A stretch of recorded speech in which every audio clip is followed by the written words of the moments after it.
So, I get asked all the time, Tavis, when are you going to bring back that State of the Black Union symposium you used to do? You know the one where you had all those black intellectuals on stage every year and everybody watched all day live on C-SPAN? Yeah, I know the one. Let's bring them back. Well, I am pleased to tell you that if you go to KBLA1580.com right now, you can sign up to be in the audience here in Los Angeles when we go back live on C-SPAN with a stage full of black thinkers and influencers for a historic conversation. America has never seen a stage full of black folk talking about the urgency of now. Climate justice, climate equity, climate resilience. It's going down Tuesday, June 18th, 4 to 7 p.m. at the California Science Center in Exposition Park. Admission is free, but you must register at KBLA1580.com.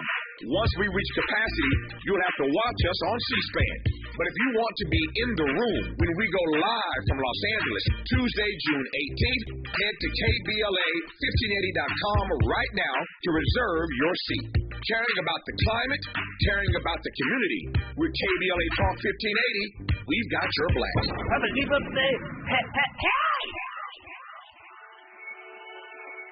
Hey, so I'm calling your show, 'cause I need to know.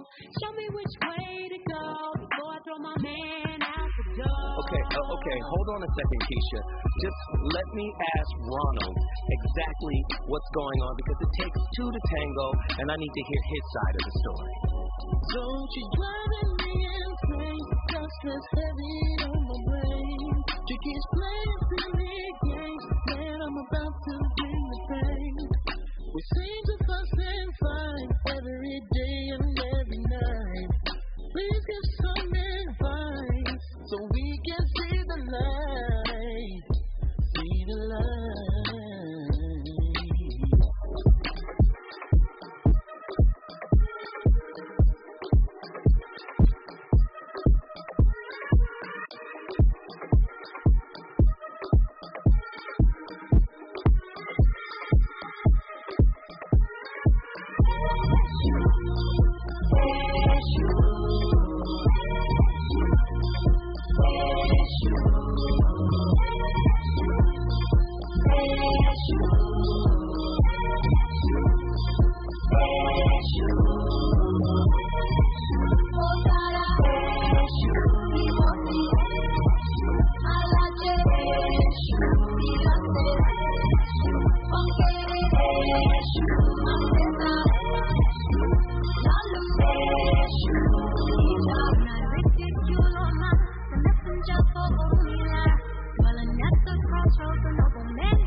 One of the biggest mistakes people make in their relationships is keeping record of wrongs. We have an experience in a relationship where somebody screwed up, and we hold it against them. We say, oh, I'm over it. And then in the back of our mind, we've remembered the thing that they screwed up, and then we wait to bring it out at another point in time. But what I've learned is if you want to have an effective, if you want to have a lasting, and you want to have a successful and life-giving relationship, that you should ditch the idea of brownie points, ditch the idea of scoreboards, and ditch the idea of keeping track of who did what or who didn't do what. It's exhausting in a relationship. Relationships are hard enough. We don't need to make them harder. So think about what could you do to choose to forgive and to release and to let go so that you're not keeping track. Lord have mercy. Lord have mercy. The VOR. Ready to get it cracking yet again. Let me just say, relationships are hard enough, man. When we walk into these things, these situations or whatever, with our mess, It's going to be exceedingly difficult to not have a shame-based, grief-laden, disappointment-infused, frustration factory. That's what the relationship turns into. When we let our internal issues dictate how we show up. That first clip that was played was talking about something called slight collecting. And I believe incessant scorekeeping and slight collecting of slights, right? I believe that is a conduit to grief, to apathy. And I'm talking about relationally speaking. Makes relationships exceedingly difficult to enjoy, to to explore even. Tonight's topic, this is about to be deep. Aren't they all? Is anticipatory grief processing the antidote for spiritual hoarding? What? A deeper look at the anticipatory grief and self-fulfilling prophecies. Now, what does that mean, spiritual hoarding? Well, when you're slight collecting, you're hoarding slights. How many of you don't say something for everything that has been done to you?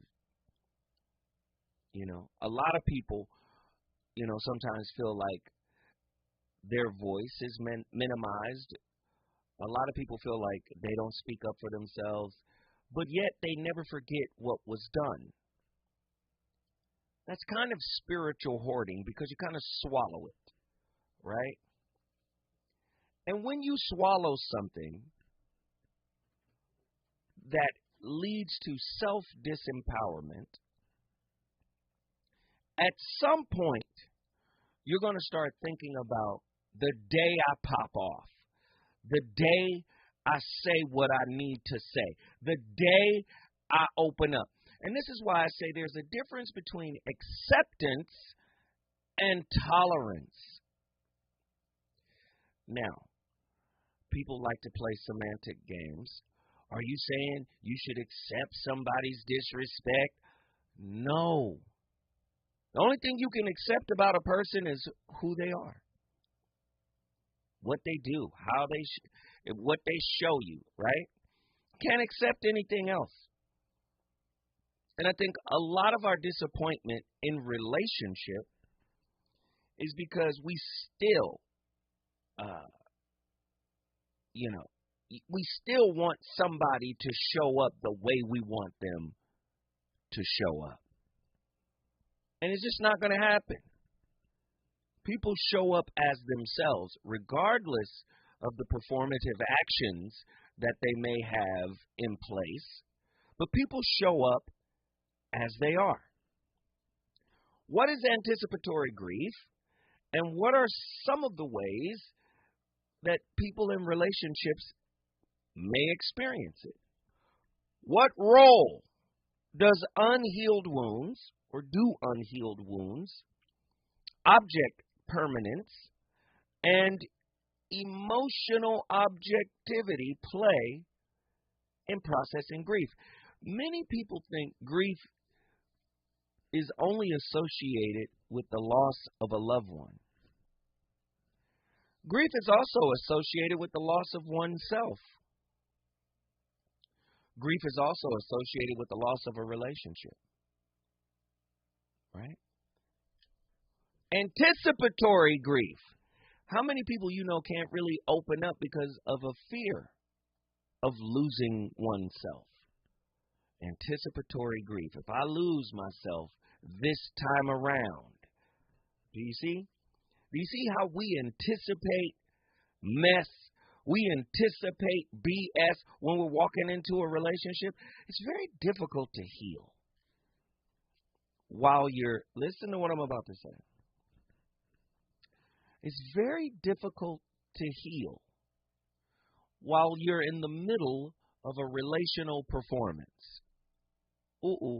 Huh? You in the middle of putting on a show. It's hard for you to grow, which is healing. It's hard for you to be able to say, you know what? This is wrong. This is off. Because many of us have a secret agenda behind the performance. I need y'all to hear me tonight.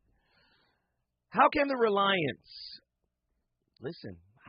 reliance on an expansion of our inner work assist us in the transcendence from anticipatory grief and eventual loss? How many of you guys are in a relationship and you can see the darkness at the end of the tunnel? Meaning you can see how this relationship is already going to end. And how many of you are still going through the motions while seeing how this thing will conclude?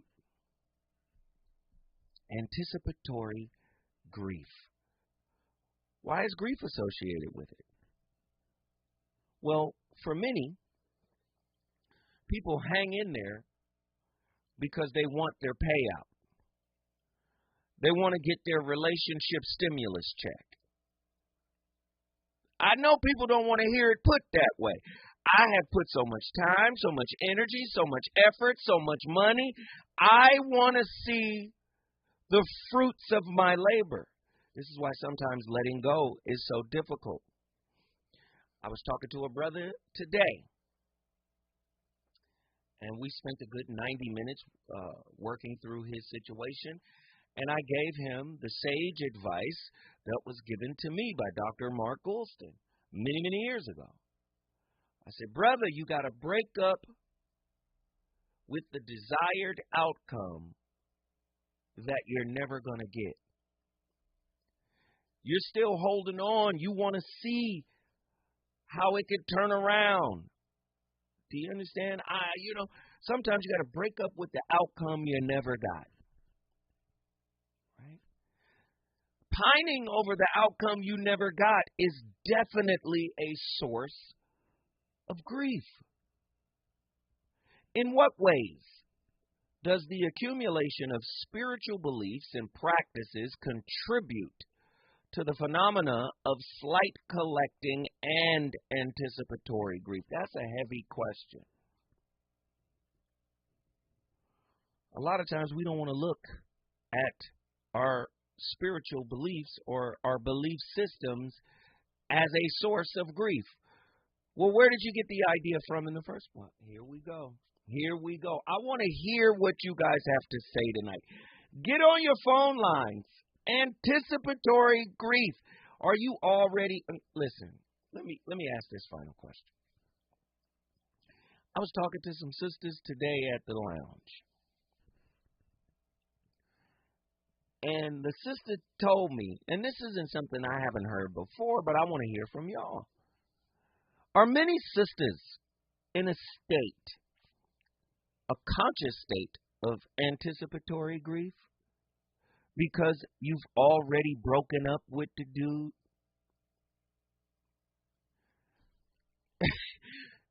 The lady told me, she said, I have broken up with him 8 months to a year before I actually told him. And I had to work myself to the point of actually articulating it. I loved the dude. I didn't want it to end, but it was over for me in January. I didn't say nothing until September.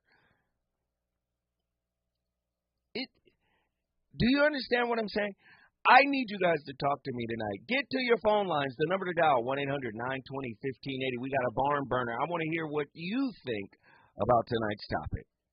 The reasons that we're here, the reasons that we fear, our feelings will disappear. You're listening to the voice of reason with Zoe Williams on KBLA Talk 1580. KBLA Talk 1580. We've got a lot to talk about. KBLA reminds you that when we fight, we win, and we don't back down. LA Community Action Network, or LA CAN, was formed in 1999 when 25 residents of downtown LA came together and acknowledged the problems that existed in their community and made a commitment to do something about those problems, to stand together, organize, and become a force in the community that demands change. Civil rights and preventing the criminalization of poverty are their core projects. In addition, they take on women's rights, the human right to housing, and healthy food access. LA CAN also has projects focused on economic development, civic participation, voter engagement, and community media. While downtown LA remains their home base, with a particular emphasis on the Skid Row community, in 2007 they expanded their housing and healthy food access work into South Central Los Angeles. LA CAN believes that power for low-income people and people of color is achieved through a large, active, and well-informed member base that utilizes a multitude of methods to advance their messages and goals.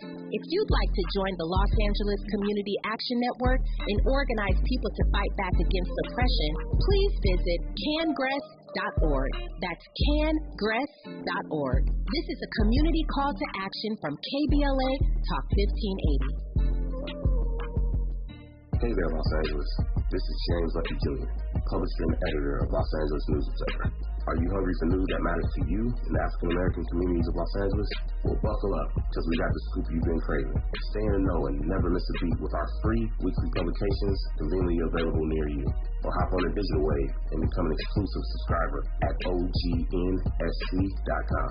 Don't forget to join the party on Instagram and Twitter at OGNSCINC for behind-the-scenes access and sizzling updates. No more FOMO. Let's stay informed, connected, and empowered together. Around here, we don't believe in victimhood. We believe in raising our voices, amplifying black voices in the climate conversation. We're KBLA Talk 1580. Substance use disorder and addiction is so isolating. And so, as a black woman in recovery, hope must be loud. It grows louder when you ask for help and you're vulnerable. It is a thread that lets you know that no matter what happens, you will be okay. When we learn the power of hope, recovery is possible. Find out how at startwithhope.com. Brought to you by the National Council for Mental Wellbeing, Shatterproof, and the Ad Council. You know you want some more. It's the voice of reason with Zoe Williams on KBLA Talk 1580. Oh, yeah. Oh, yeah, baby. Feeling like the way you move. Hey, feeling like the way you move.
All right, so to transcend the limitations then of the human ego, so consciousness research, one of its benefits is it gave us a way to access information not otherwise available. The infinite field of consciousness then, which is a radiance of divinity, is comparable to a giant electromagnetic field. The spiritual dimension is comparable, infinite dimensions. The power of God is infinite. All right, so by our choice, by our own options of choice, then, we determine, you might say, our spiritual charge. See, we might picture that we're a little piece of metal fragment. And every choice you make influences your polarity. And therefore, where you are in the infinite field is the automatic consequence of choices, the collective consequences of all the choices that you've made throughout time. You become that which you have chosen, and within an infinite field of power, impersonally, you are drawn and pulled to that area of the electromagnetic field. Therefore, you don't need an arbitrary, judgmental God, because the justice of God is absolutely perfect. Nothing happens and nobody goes anyplace other than by their own choice. There's nobody paddling the canoe but us. You can't blame it on God. See, the anthropomorphic God is angry and jealous and all. It comes out of sort of primitivism. Primitive man saw volcanoes and floods and all, and he postulated angry gods, and so they sacrificed maidens and etc. to satisfy the angry gods. Maidens were always the favorite. Innocent maidens were the favorite for some reason. That was the voice of the legendary, the venerable Dr. David R. Hawkins, author of the book Power versus Force, and many other books. Letting Go, The Pathway of Surrender. He was a psychiatrist. He was a medical doctor. Well, psychiatrists are MDs anyway. And a metaphysician, spiritualist. And what he was basically saying is that all of us as individuals, we are connected to Source. And Source will answer you with a yes, even if it's negative. Right? Anticipatory grief is a misuse of Source energy. We will, through negative self-talk, through, self-fulfilling prophecies, we will push out a narrative, right? Through self-victimization, we will push out a narrative from our mind to our mouth and through our behavior and create a reality that we truly loathe. Anticipatory grief. And it manifests at high levels of consciousness, low levels of consciousness. Nobody is off limits, right? I'm giving you a perspective. You're in a relationship and your fears and your wounds are unchecked. And so you start to project a particular outcome, right? You're anticipating the failure of the relationship. And you want the relationship, so there's going to be some level of disappointment associated with the loss of that particular relationship. But here's another angle for anticipatory grief. Say you and your partner just got married, and then one of them is gravely ill to the point where you know it's coming. Right? Do you know how difficult it is to stay in a moment of gratitude, to stay in a moment of appreciation, to value every nanosecond knowing that something is on the way? Do you understand? We understand this because, many of us have lost a parent or a grandparent or maybe even a child, right?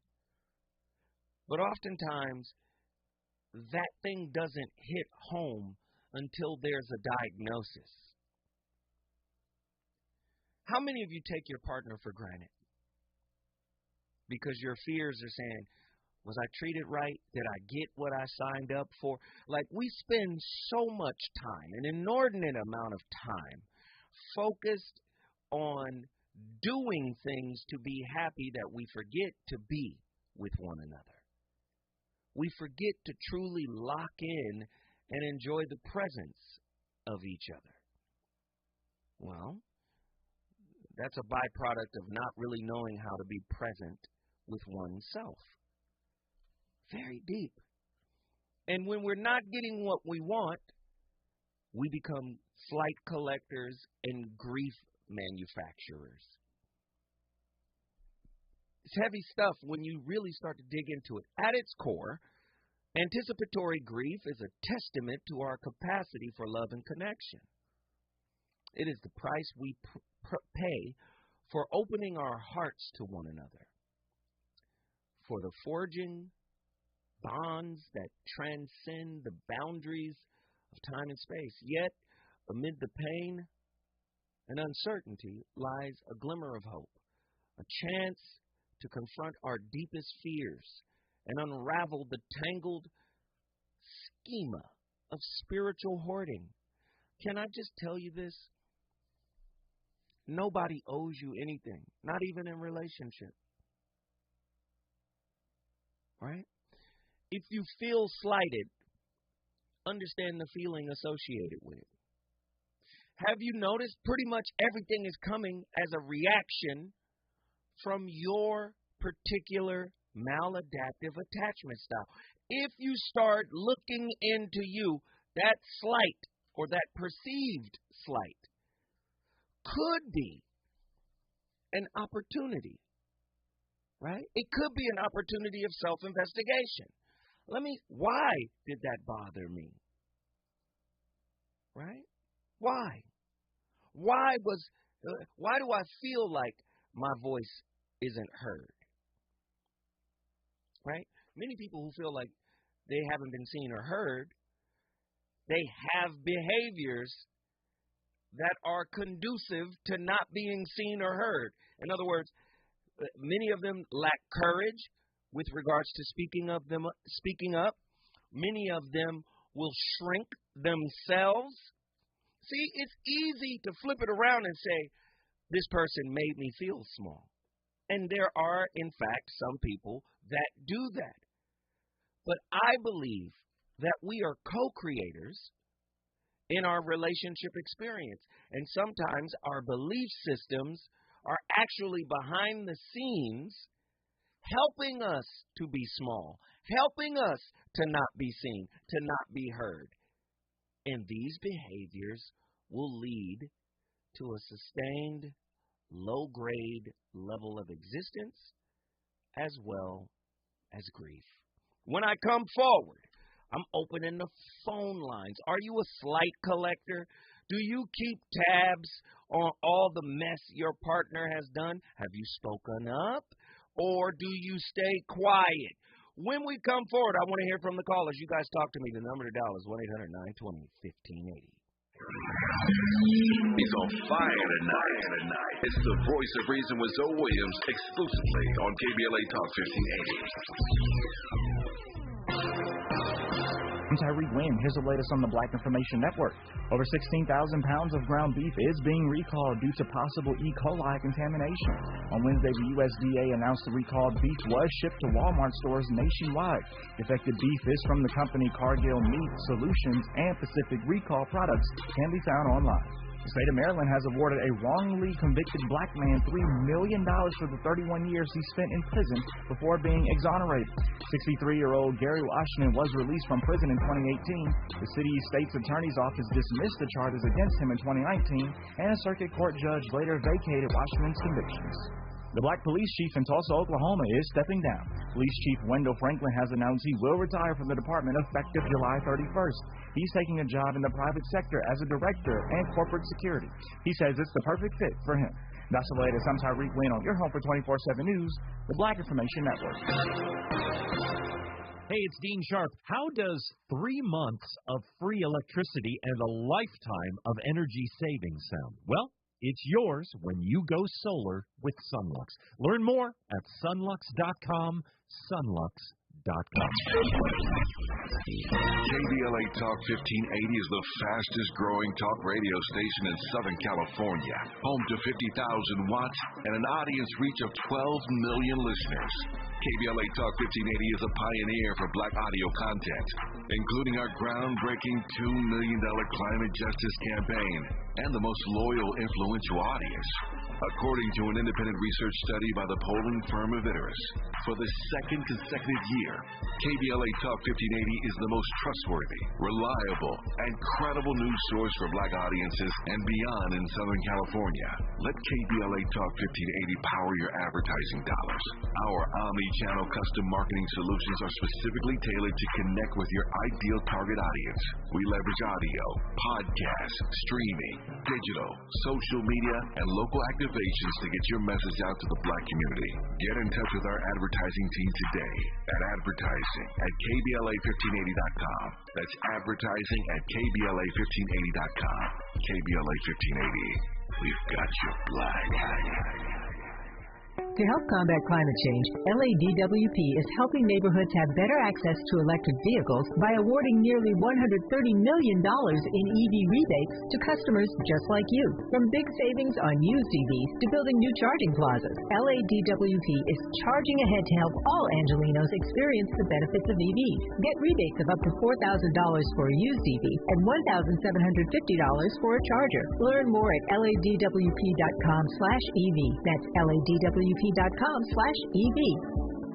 City of Los Angeles tenants and landlords participating in the Emergency Renters Assistance Program, beware of scammers. Notifications about your application will only come from the City of LA in emails ending in lacity.org. Protect yourself. Contact the LA Housing Department by email at lahd.erap@lacity.org or call 866-557-7368 to check communications you receive about the program. You can also verify your application status at housing.lacity.org. That's housing.lacity.org.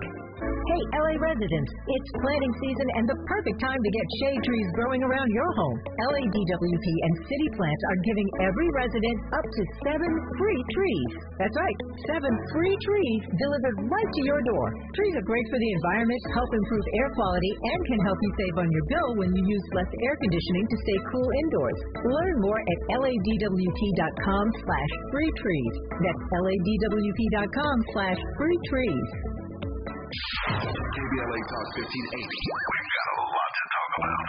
KBLA Talk 1580 believes in community empowerment through the arts. Tia Chucha Central Cultural is on a mission to transform community in the Northeast San Fernando Valley and beyond through ancestral knowledge, the arts, literacy, and creative engagement. The Northeast San Fernando Valley has a population of about 500,000, the size of the city of Oakland, yet it has no bookstores, art galleries, or full-fledged cultural spaces until Tia Chuchas opened its doors in 2001.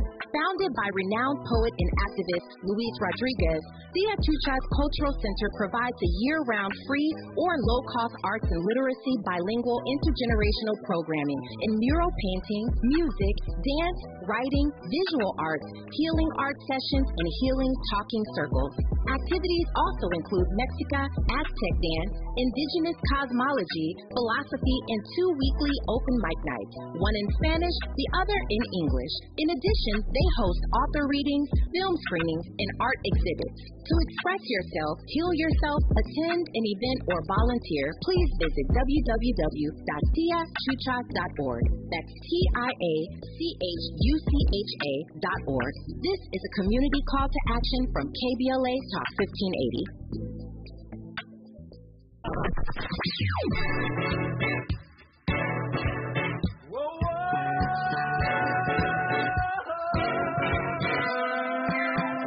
This is KBLA Talk 1580.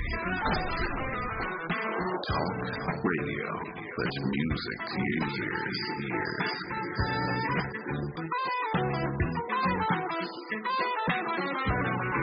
We're unapologetically progressive. KBLA Talk 1580. You're listening to the voice of reason with Joe Williams. Only on KBLA Talk 1580.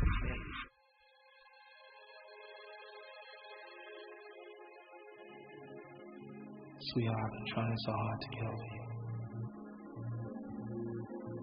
I simply can't. It's the love we shared through the years meant so much to me. All I'm looking for is just serious relationship. It's going to have to hold all my life. I want you to give me that commitment. Let's settle down. Let's chill. Don't be afraid of me. I'm not going to be scared. I promise everything will be alright. Let me talk to you.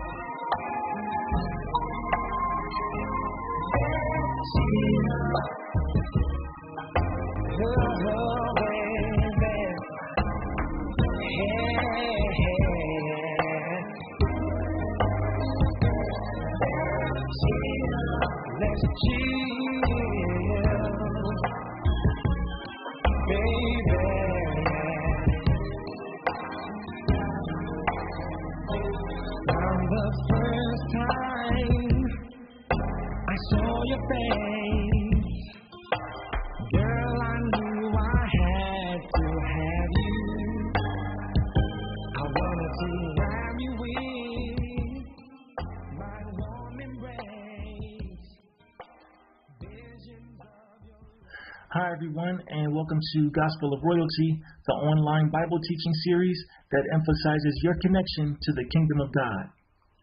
To hoard is to amass, then store away objects of supposed value. Compulsive hoarding disorder is defined as a persistent difficulty discarding or parting with possessions because of a perceived need to save them. A signature way that hoarding is identified in one's home is when collected items begin to clutter, overrun, or render useless areas normally used for functional living. For example, bathtubs, sinks, couches, or beds can be used to store saved items. Thus, a generally agreed upon indicator of this clinically recognized problem is simply having too much material stuff which entirely fills areas and prohibits the intended use of otherwise livable spaces. In fact, the same analysis can also be made about a person's spiritual living. An overflow of worry could lead to severe depression. Too much anxiety could cause varying degrees of bodily illness. An unchecked fear may result in antisocial behaviors that tend to strain personal relationships. Thankfully, the Holy Bible gives us clear direction on how we should handle such matters, both physically and spiritually. Praise God. Proverbs 27 verse 20 states, "Hell and destruction are never full, so the eyes of man are never satisfied." So if we get consumed with untamed gathering or collecting, we will never be totally satisfied according to God's word. Is your spirit crowded? Have you been hoarding? And I'm talking psychologically. Have you been hoarding, right? Outcomes, desired outcomes that you never got, that you feel like you deserve. Spiritual hoarding.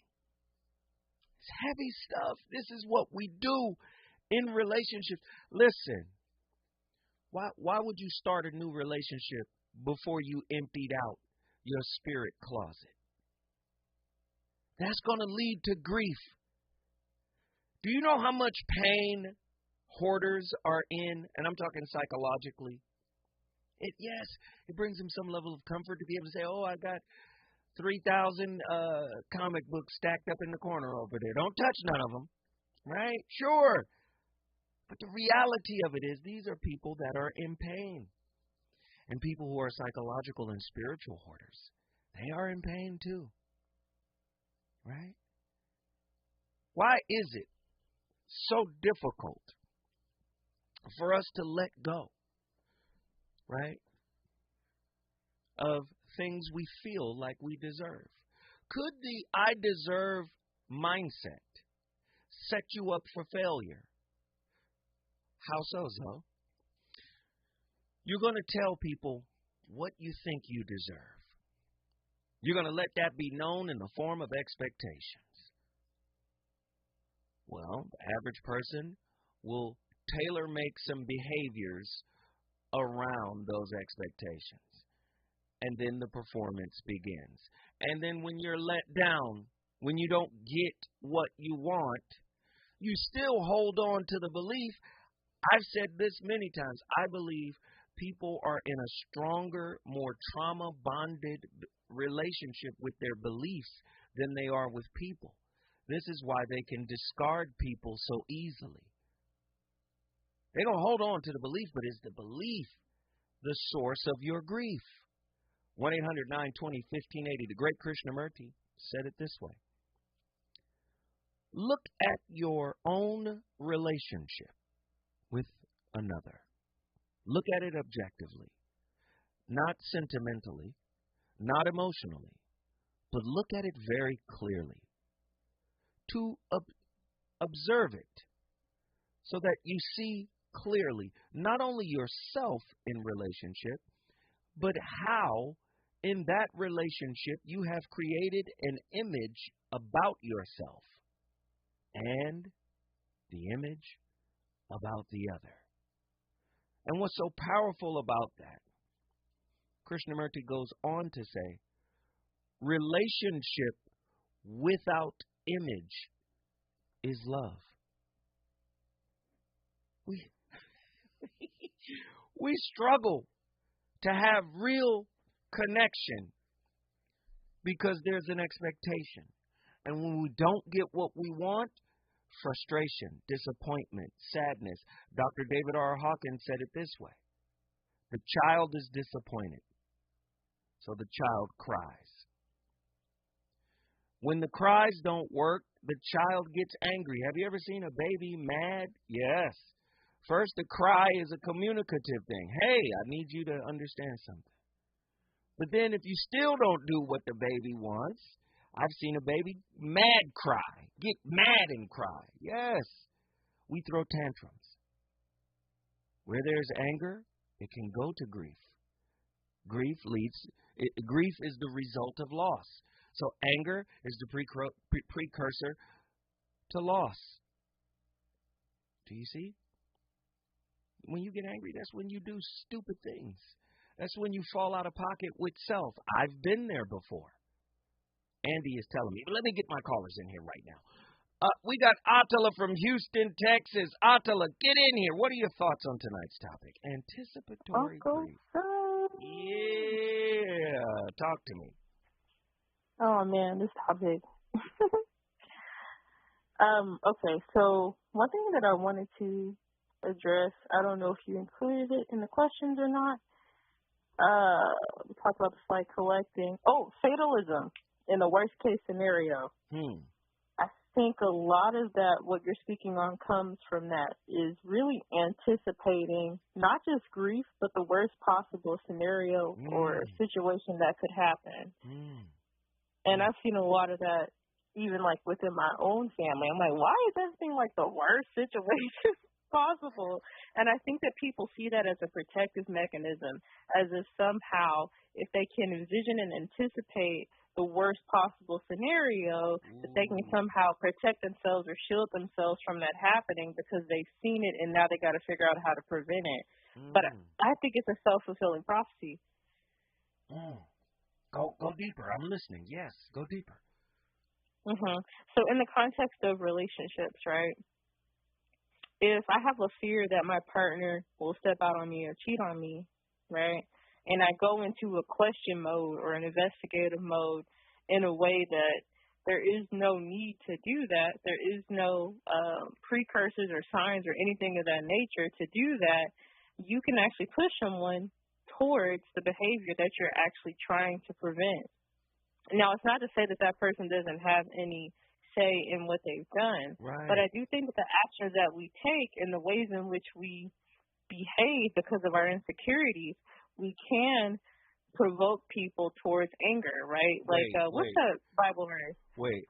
Hold on. We're going to get to that because you can't just roll past, because I don't want people, hold on.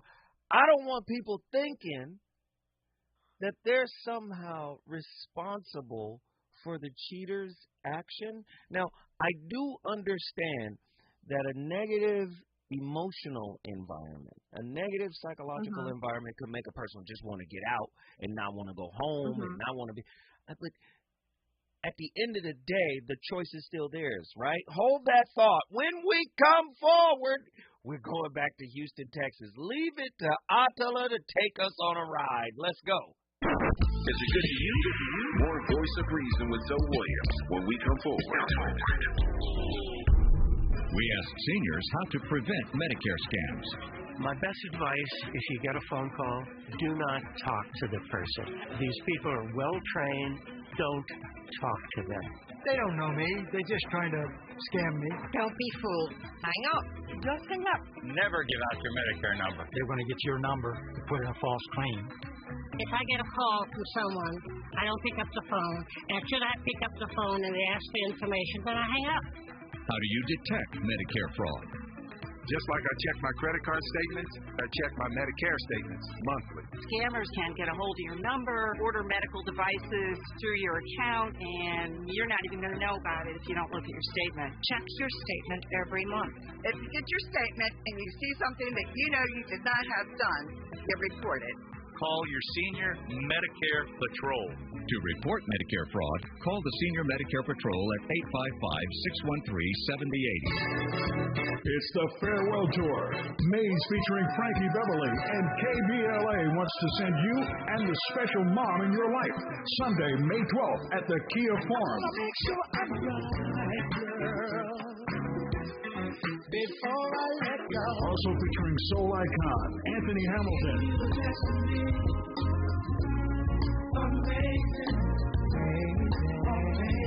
And After 7.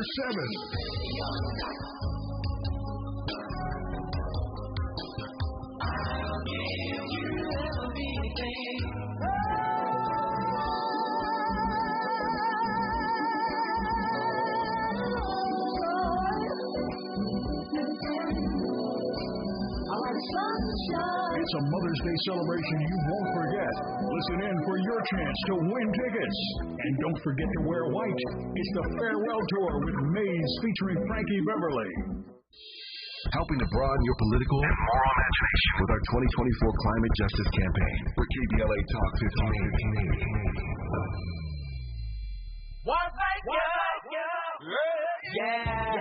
The California Crusader newspaper would like to thank all of our subscribers for their support throughout the years, proudly serving the South Los Angeles and South Bay areas for more than 40 years. The California Crusader is a multicultural, black-owned, adjudicated newspaper that focuses on providing newsworthy information to the people in our community. We're constantly looking for ways to assist businesses in our community to connect with our subscribers. We provide low-cost, effective ways to promote your business with our reasonable and affordable advertising rates. You can participate by suggesting, sharing, and submitting your stories on the California Crusader newspaper Community Share Facebook group page, or visit our website at cal-cruise-news.com. That's calcruisenews.com. Then click on the Submit Now button located on the top right corner of the homepage, or text CCN to 42828. Again, text CCN to 42828. The California Crusader newspaper, working together to build a better community for our future. Subscribe today. You know you want some more. It's the Voice of Reason with Zoe Williams on KBLA Talk 1580.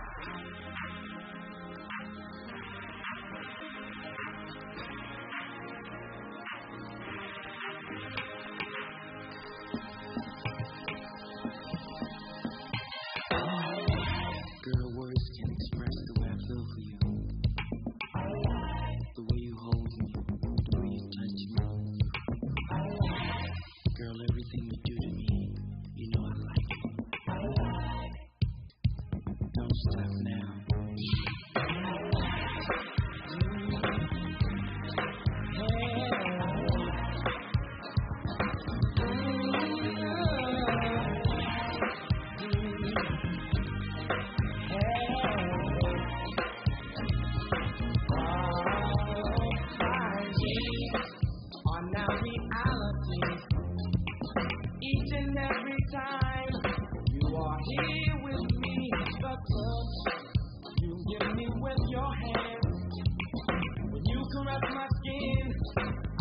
Your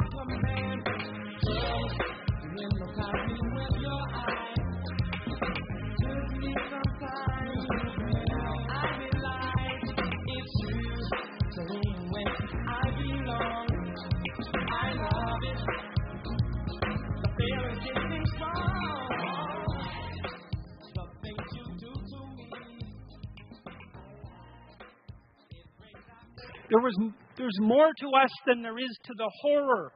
As nature is, bent on our destruction. Bad as culture is, tyrannical and bloody, back as far as you can look. As malevolent as you are in the darkest part of your heart. And that's plenty malevolent. The possibility that's within you that can well up, the courage and the truth and the ability and the skill and the willingness to set things right, if you are willing to set them right, is more powerful than all of that. And so it's so interesting. It was proof for me of an old saying I read from Carl Jung. It's an alchemical motif, in stir qualinus inventur, which is what you most want to be found will be found where you least want to look, essentially. And it's so interesting because it means that if you're willing to turn around and to stand up straight, and face the darkness like fully, what you discover at the darkest part is the brightest light. And that's something that's so much worth discovering, because there's going to be terrible darkness in your life. And it's going to make you cynical and bitter. And it could easily be that you're just not looking at it enough. Because if you looked at it enough, and you didn't shy away, and you brought everything you had to bear on it, you'd find that there was more to you than there was to the horror. You know, I watched my father-in-law. I'll end with this. And you know, you don't know, because you're not bringing your A game to the table with all that cynicism and bitterness and resentment and willful blindness and avoidance. Maybe you're playing at 60%. It's not good enough, because there's too much of what's bad for 60% to be good enough. It's like you need 90% or 95% or 100%. When about 15, 20 years ago, my mother-in-law developed frontal temporal dementia, which I wouldn't recommend. You know, it's one of those degenerative neurological diseases like Alzheimer's, and those bloody things are... Man, come on, Dr. Peterson. Jeez, Jordan Peterson. Many of us are cynical. See, you think grief only comes after a family member dies. I argue that you're living in abject grief. Marginality is a form of grief. Right? When you can walk around with a spiritual shopping cart full of unattended wounds, you're living in grief. You may have become numb to it. That's fine. But you're going to continue to magnetize grief mirrors, i.e. relationships, that will reflect this unfinished work back to you at every single turn. The great Krishnamurti put it this way: freedom and love go together. Love is not a reaction. If I love you because you love me, that is mere trade, a thing to be bought in the market. It is not love. To love is not to ask anything in return, not even to feel that you are giving something. And it is only such a love that can know freedom. Many of us are in bondage. Many of us we're a factory worker in the factory we have created, and our number one product is grief. Our number one product is dukkha, dissatisfaction. And we've been conditioned to think that someone's going to come along and they're going to give us everything that we've ever desired, everything that we've ever wanted, and they're never going to stop. Man, life is designed for you to look into that dark abyss of your soul. It is designed for you to eventually sit down and have a cup of tea with your shadow. It is absolutely designed for that. But many of us are too afraid to pick up that mantle and go on that journey. Enter the cave of self. Attila from Houston, Texas, get back in here. Finish your thought. Uncle Zoe, well, that was beautiful. Yes. So I wanted to address what we were just talking about a minute ago. I'm not saying that someone is responsible for their partner cheating on them. However, be aware of the atmosphere and the energy that you bring into your space. That's all I'm saying. Okay, gotcha. So Atom asked a really good question. They said, how deep is the let go and let God phase? Let go of everything, worry free. Okay. Being that I'm in that phase, I don't know if the question is how deep is it. Perhaps the question is, how deep are you while going through that phase? Like, what are the levels in which you need to go through in order to actually obtain what it means to actually let go and let God? I think it's a question of faith. And many people will speak faith out their tongue, but they don't embody faith. I think a lot of people don't believe God. They believe in the religion, they believe in the ceremonies, but I don't think they really trust God. Like, no, I mean, how could you? I'm just saying, like many people, like I said, for many people, spirituality is a fairy tale for many people. And when they get tested, many of them do not show up like Job. When we come forward, I'm going back to Houston, Texas. We got a brother on the line, too, that I want to get to, Dustin out of Baltimore. We got people on the line that want to talk about it. Are you ready to talk about it? The number to dial, 1-800-920-1580. Let's get it. When I'm with you, there is no other hotel. You got me under. Please don't you leave.